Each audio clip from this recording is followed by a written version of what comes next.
And we're back, man. We appreciate everybody joining us, everybody who knows they shouldn't be listening to us, everybody who knows that there's something better they should do with their time, or you're going to get grounded if your parents found out. Thank you for joining us. We use the fuck word. We use it a lot, and we love you. Man, it's just a fucking word. Fuckity fuck fuck fuck. I mean, what else do you guys want? I mean, we appreciate that shout out for that person that said that we are the best Oklahoma City Thunder podcast on YouTube, but mature audience only crying emoji. Yeah. I appreciate that that shout out. So that was special to us. Very good. And dude, how about this Thunder game coming out and kicking the balls, the bulls in the balls. Bulls in the balls. There we go. Balls. You know what I was gonna say? We barbecued the bull, but either way, dude, we came out on fire, bro. Just bawling. They came back. They laid a few punches. I got tense. I always get really tense when they're going back and forth. But then, bro, we put on a show. And here we are on this road trip. We're 2-1. Historic amount of free throws beat us. And then we got to come up against the Nets coming up. Man, what a crazy thing. I think we're going to win this game against the Nets. We're looking really, really strong right now. And I love the fact that we're still talking about, 5 guys deep on our bench. We didn't watch Jalen play tonight. That's fine. He played the other night. That was on purpose. We assume, right? Because it's Absolutely. Like you don't want a rookie who hasn't got that much burn suddenly going back to back. But we leaned on Bazley because of it. Didn't you feel like we missed him after his last game though? Like there was these moments where it was like, ooh. But you're right. Darius, biggest game for me all year, especially considering all the circumstances, bro. Absolutely. Did you see his smile, man? Did you see him running back on defense? Like everything was going for him. There was no communications, or I'm sorry, what I call taking too much time arguing with the ref. When the ball is being thrown in or whatever, and you become a 4-and-5 break. These are the things that Darius Bazley's had to cut out in order to be able to be where he's at. And that kid was smiling. He was understanding. 14 points, 3 steals, 1 block, 4 rebounds, 1 assist, 1 offensive rebound, 5 for 7 on free throws, 1 for 2 on 3-pointers, and 4 for 8 on field goals. He was just balling for the 22 minutes that he played. And again, this is what we needed to see out of Bazley because there's been I don't want to call it a lack of care, but there's been, a lack of understanding of what this Thunder team is trying to, do. And to me, what Bazley just showed is that he still has a place on this team, and I'm excited.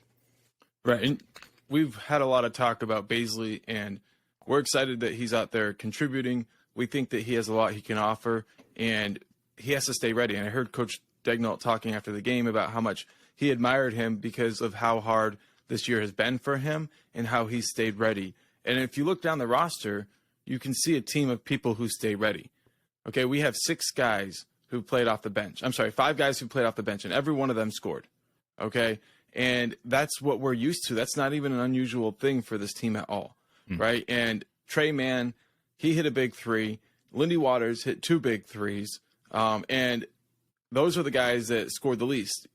As far as you can throw Aaron Wiggins in there too, but he scored 6. But all of his shots were big also. Cutting to the basket. Like these guys were out there balling at a high level. They had each other's backs. They didn't really care whether or not they were gonna keep playing. They were gonna play as hard as they could for the minutes that they were playing. And we saw that from key defensive plays by all of these guys. And when you have people who are contributing, attacking at the right time, knocking down shots, and then making a difference out there on defense, that bench unit, that's something that a lot of teams are jealous of. And once again, we're talking about a young team. Now, the bench unit has also been depleted because players who usually are playing on the bench are now starting. So let's talk about some of those guys starting, bro. Who really led the way for you out of the starters? Oh, no doubt, without even blinking, is Josh Giddey. His 25 points, 10 rebounds, 6 assists, 2 blocks, 2 offensive rebounds, 2 for 2 on free throws, 1 for 3 on 3-pointers, and 11 for 18 on field goals. The dagger of the night, in my opinion, was when you had Josh Giddey posting up. I don't even fucking know who it was, but he posted him up, and he did the Dirk fade at the end of the game to ice the game, really, for us. To me, I look at the way that Josh Giddey's playing right now and the tools that he's using. It's exciting. And we spend so much time talking about Josh Giddey because the way he's playing right now really deserves a standing ovation. He is playing out of his mind, and you got to hand it to the young man because a lot of people gave up on him, and he's proving that he doesn't need to be a point guard to be able to dominate the game. And that's the most impressive thing about what he's doing. Yeah, obviously Shai does what he does, but today it was a little quieter of a game for him. 21 points, but whoa. Quiet a game, but talk defense, about what he did on defense, bro. Yeah. 4 steals. He was just continuously disruptive. 2 blocks. So there's just an effort out there. This is what I love about Shai is he's proving he's not just an offensive threat. A lot of people are like, oh man, he's one of the best drivers in the league, if not the best, but they never give him a nod on defense, man. And you're watching him just, I mean, he's a in my opinion, he's a top 7 defender as far as point guard / shooting guard in the league. The fact that he can play 3 or 4 positions is even better. So if you're talking about, Shai having a quote unquote down night, I understand that with 21 points, but the way he played defense, it wasn't about him going out there and putting 30 points up this game. It was about him being a team player. And that's what was so impressive is he recognized his role. He nodded his hat, tipped his hat to Josh and just let Josh be Josh. And it was fun. Right. Because every defense is so honed in on what they're going to do with Shai that there are a lot of other opportunities and you have to have those guys stay aggressive. There's going to be times where, they're not knocking down shots, but they have to continue to work hard. The 2 other starters that didn't necessarily have the best offensive game were Dort and Muscala. They total for 19 points. But overall, Dort's attacking that hole, though. We got to keep him doing that. It's causing so much issues when he attacks that hole. Even him knocking down a shot early, and same with Moose, like him making them, stay honest by stretching the court. Like you can look at it and be like, well, don't shoot it. But if he's open and he doesn't shoot it, then they won't guard him. So we're going to live and die by this team, like playing a high level of defense and having each other's backs and attacking and getting downhill. Like these guys shooting threes is a part of keeping the other team honest. When we hit a lot of them, we're going to win the game by a lot of points. But just because, they don't hit a lot of them doesn't necessarily mean it's going to hold this team back. So it's just about keeping the other guys honest. And when they notice guys going under screens and not respecting them, that's the key. But JDub, okay, 10 for 12. Fucking nasty, bro. 22 points, 8 rebounds, 3 assists, 2 steals. Okay, but that's just the numbers, bro. Right? Like he was the biggest mismatch of the night for it. Like everything he did was just like, oh, well, that looked easy. And it wasn't easy, but he made it look so easy because no one could fucking guard him. It was beautiful. And we know with the Thunder, like one thing we focus on with players is getting to the free throw line. Okay? So when you see a game like this from JDub and you're like, okay, add 5, 6 free throws to that total, right? It's not hard to see him be a 30-point player in the NBA. And this guy's got that level of skill. And when he explodes to the basket, I think 4 plays today he could have dunked. But just the fact that he's a rookie and he still doesn't quite know, what's happening completely, he just laid it in because he'd done the work. He's been 6'6" and had 7'2" arms for like what, 2 or 3 years. Like he still doesn't really know what he can do. I mean, that's the truth right there. But that dunk he did have, right down the middle of the lane. Did you hear the crowd? They're like, ooh, yeah. It's like, ugh. And dude, now we have a better record than the Bulls, and I still don't think people quite understand it. Like, because they're sitting here like, oh, they're so young. They have so many good draft picks in the future. We don't know which way they're going. What do you mean you don't know which way we're going? Like, we're passing you. Yeah, exactly, but man. It's like we're passing people moonwalking. So they're like, there's this optical illusion. They're like, how are they younger than us and better than us? Because we are. Yeah. That's it. Absolutely. I don't know what else to tell you guys. Like we're better than these teams. And I don't remember exactly who, but somebody on YouTube, I'll give you credit soon, I promise. But they said that they thought we were going to blow the Bulls out. And I didn't necessarily think that, but when you look at the score, it looks a little bit, more lopsided than it was. Like, the game was a bit close at different moments, but they couldn't keep it close. And in that sense, like, Shai rested for more time in the fourth. He came out there, was the closer, and then it would just put it away. Man, let's just take a minute, all right, and take a big picture moment, all right? 2021, we won 22 games. 2021, 22, we won 24 games, all right? Here we are, 43 games into the season, and we just won our 20th game, guys. Like, if this doesn't excite you, if this doesn't get you going, I don't know what will, because if you're listening to these guys talk, you're listening to Shai talk, you're listening to Josh, they all fucking believe. They all believe. And then you look at the bottom of the West, and you're like, okay, well, you got this team, we got to pass, and this team. Well, guess what? Do you know what the difference between 6th place and where we're sitting right now? No, what is it? Game and a half, baby. Damn.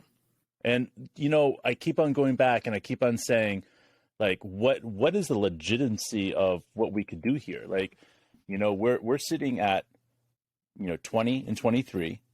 You've got Phoenix 21 and 23, so they're half a game ahead of us. You've got Minnesota a game ahead of us, Utah a game ahead of us, Golden State at number 7, a game and a half, LA Clippers at number 6, a game and a half ahead of us. I mean, like this is everybody else is sitting there saying, "Oh, well, we're focused on drafting still and all that stuff." But this is where it's at. A Thunder's wet dream, let's just be honest, is knocking the Clippers out of the playoffs, right? And us going to the playoffs. And this is a legitimate opportunity for us to continue to make this push, because if you're looking at this and saying, okay, well, Portland's right there, Los Angeles is right there, we can accept maybe one of those two guys move above us. And then you're looking at Phoenix, which they're struggling right now, but they'll be all right. Then you got Minnesota, has no idea what the fuck's going on.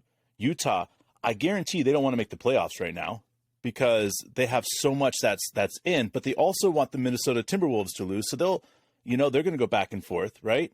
And then Clippers and Golden State, they've been destroyed by injury.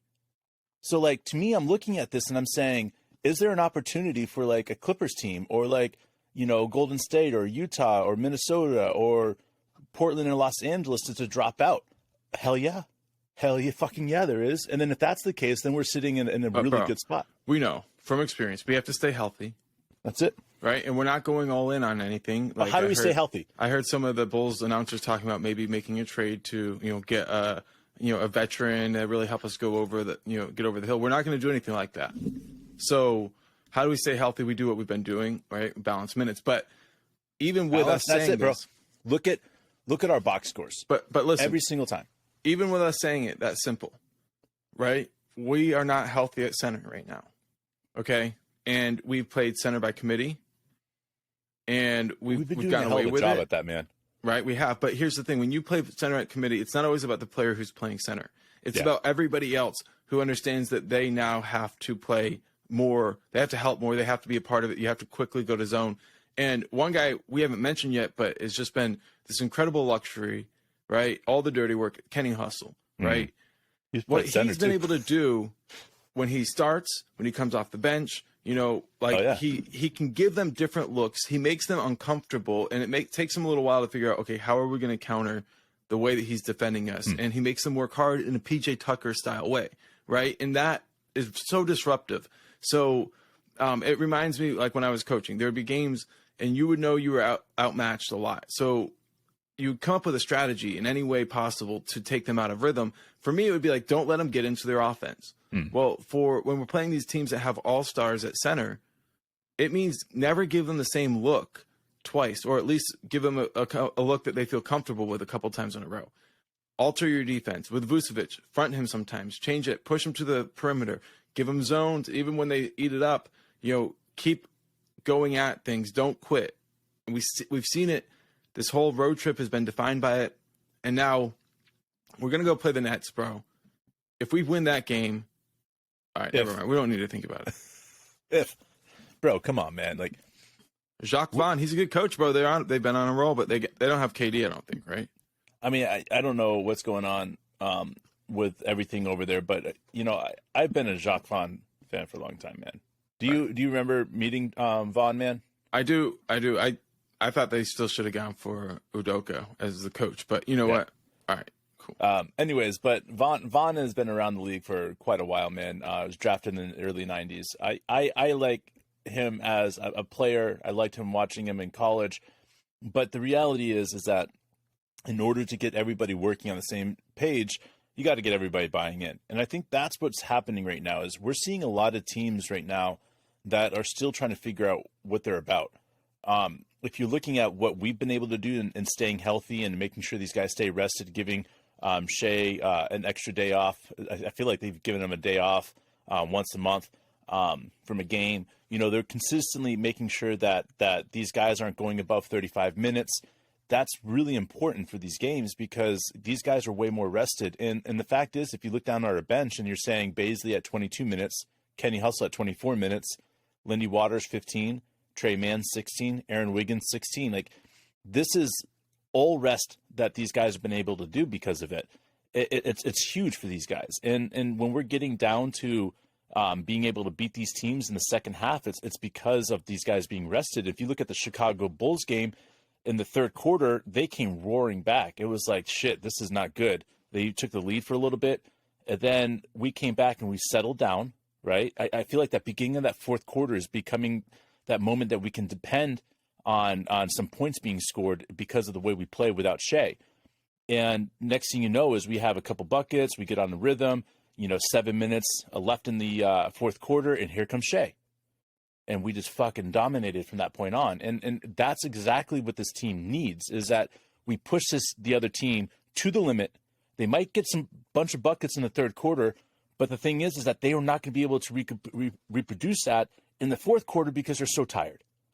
And I think that's what's so great about how this team plays, is that the pressure we play through four quarters and recognizing it's four quarters. In that fourth quarter, when we're playing a team that's not used to playing that style, they always wither off. Whereas we step up, we get better, and we get more aggressive in that fourth quarter, and we drive harder. It's powerful, man. It's like we get stronger per quarter. Yeah, dude. And there's no other way to put it other than we're watching something that is unexpected, that's truly special, that's one of a kind. And when I hear people talk about, like I heard the Bulls announcers, like the Thunder being a farm system and we're not going to be able to hang on to all these players, it just makes me kind of like relish in this moment because they still don't know what the fuck is going on. We're fucking taking over the NBA. Get the fuck used to it. It's the beginning of a new NBA. In every generation, there's always a team that comes out of nowhere. Golden State Warriors, the Chicago Bulls. I mean, Spurs, you can go right? back, the Spurs. You can go back in the history of the game where it's like, wow, that was a surprise. We weren't expecting that. There's always a team that does that for a generational team. And I'm looking at this team and the way that we've been able to put it together. And, a couple years ago when we started this podcast and we're talking about what Sam Presti was building, it was his masterpiece. It was a Sam Presti masterpiece. And looking at it as it's almost complete, it's almost complete right now. And yes, that doesn't mean when I say complete. Well, with the one missing ingredient of time. And I think that's the thing that's so great about it, is that we're watching this team be put together in front of us. And that's why it's so important for us to sit here and talk to you guys, explaining these guys. Because if you know the team now, in a couple years when this team is winning 60 games, 62 games, and making a stand like this team is really fucking good, everybody's gonna be like, oh, I didn't know we had this guy named Kendrick Williams. What's his name? Kendrick Williams? Like, come on, that's Kenny Hustle. That's why we're doing these things. We want you guys to buy in like we have. And I feel like all the love that we've got it on or received on YouTube recently has been powerful. If you go and look at how we've gained listeners and subscribers, everywhere, it's insane. baby. It's all the way I up, baby. have to huge shout out to our friends from Down Under. We really appreciate all the support, all the love, the constant love. You guys are always making comments on our post. We fucking love you guys, and keep it up. We'll be there to respond to you, and cannot say enough. Thank you. You make us hard. We love you. Raging Hards, baby. So stick with us while we figure all this out. But obviously, we're here for it all. So thank you so much for joining us. You are the star of this show. We will be back.